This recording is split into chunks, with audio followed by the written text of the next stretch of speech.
श्री कृष्ण गोविंद हरे मुरारी। हे नाथ नारायण वासुदेवा। श्री कृष्ण गोविंद हरे मुरारी। हे नाथ नारायण वासुदेवा। हे नाथ नारायण वासुदेवा। हे नाथ नारायण वासुदेवा। हे नाथ नारायण वासुदेवा। हे नाथ नारायण वासुदेवा। श्री कृष्ण गोविंद हरे मुरारी। हे नाथ नारायण वासुदेवा। बोली नंदकंद भगवान की जय। आप सभी भक्तजनों का आज 10वें दिन कार्तिक कथा में स्वागत है।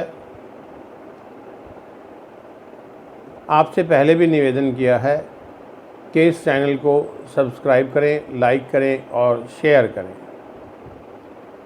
और इसके अलावा अगर आपको इसमें कहीं कोई त्रुटि नज़र आती है तो उसके लिए भी नीचे कमेंट बॉक्स में अवश्य लिखें, नहीं तो कमेंट बॉक्स में जय श्री कृष्णा अवश्य लिखें, जिससे कि हमें यह मालूम रहे कि आप हमारे चैनल को दैनिक विधि के अनुसार देख रहे हैं।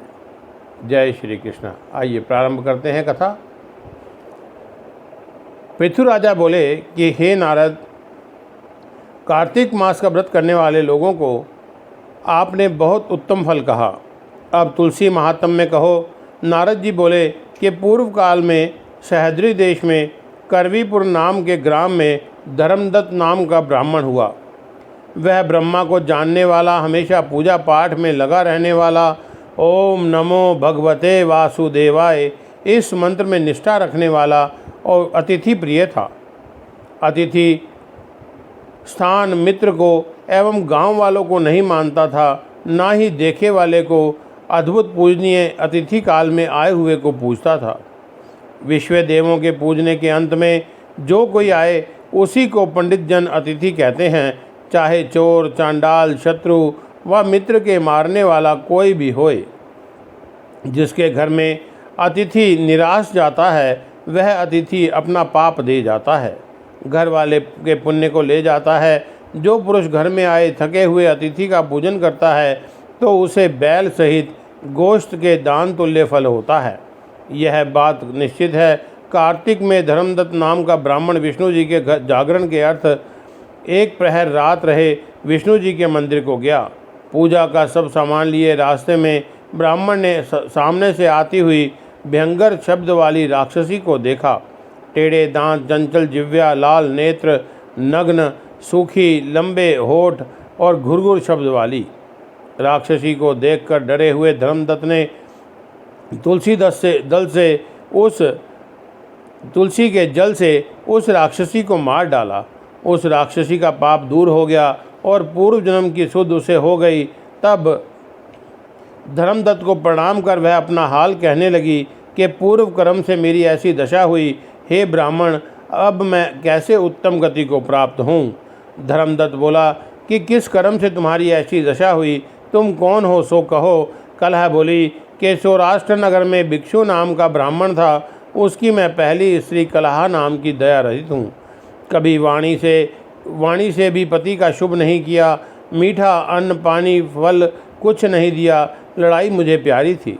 मेरा पति बहुत व्याकुल रहा, तब दूसरा विवाह करने को इरादा किया।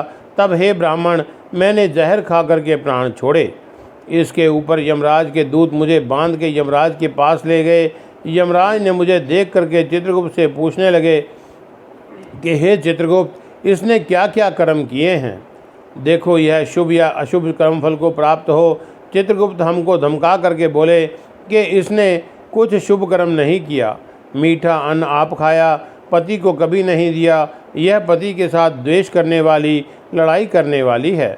हे प्रभु, इससे यह विष्ठा खाने वाली शुक्री योनि में रहेगी और यह जिस पात्र में भोजन बनाती रही उसी में खाती रही, इससे मार्जर की योनि में जाएगी। पैदा हुए लड़के खाने वाली, उससे पति के निमित्त आत्मघात किया, इससे प्रेत योनियों में जावे बहुत निंदिता हुए।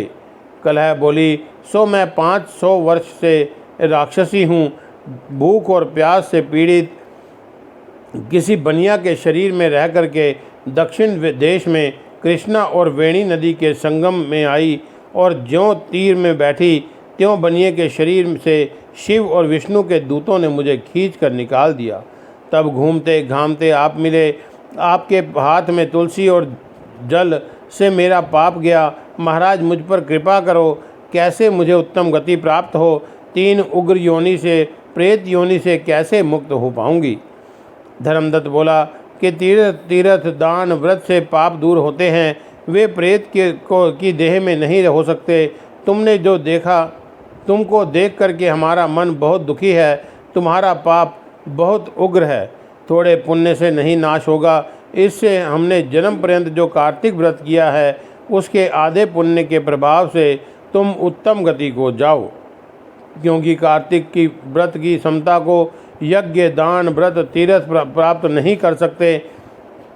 ऐसे बोल करके धर्मदत्त ने तुलसी युक्त जल से अभिषेक किया और 12 अक्षर का विष्णु जी का मंत्र सुनाया। तब कलह प्रेत योनि से छूट गई, जलती हुई अग्नि के समान रूप हो गया। दिव्य रूप को धारण किए लक्ष्मी ओम नमो भगवते वासुदेवाय के समान होकर के कलह ने ब्राह्मण को नमस्कार किया और आनंद से बोली कि हे द्विज श्रेष्ठ, आपके प्रसाद से नरक से मुक्त हुई। पाप रूपी समुद्र में डूबती हुई मुझे तुम नौका रूप मिले। नारद बोले कि इस प्रकार ब्राह्मणी से बोलती हुई उसने तेजवान विष्णु के गणों से युक्त विमान देखा। पुण्यशील सुशील विष्णु दूतों द्वारा कलह अप्सराओं से सेवित विमान में बैठ गई।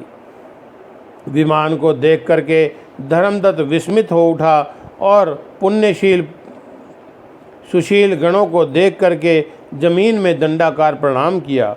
पुण्यशील सुशील धर्मदत्त ब्राह्मण को उठा करके वे सराहना करने लगे और धर्म सहित बोलने लगे कि हे द्विज श्रेष्ठ, तुमने बहुत अच्छा किया। विष्णु जी में तुम्हारी प्रीति है, सदा दीन में दया करते हो, धर्मज्ञ हो, विष्णु जी का व्रत करने वाले हो। बालपन से जो तुमने कार्तिक का व्रत किया, इस दान से इसका सब जन्म का पाप दूर हो गया। विष्णु लोक की प्राप्ति हुई। यह विमान में प्राप्त है वे मनुष्य धन्य है जिन्होंने भक्ति से विष्णु जी का पूजन किया। धर्मदत्त, जैसे तुमने विष्णु जी तुमको अपना लोक देंगे। बहुत हजार वर्ष तुम्हारी 2 स्त्री होंगी।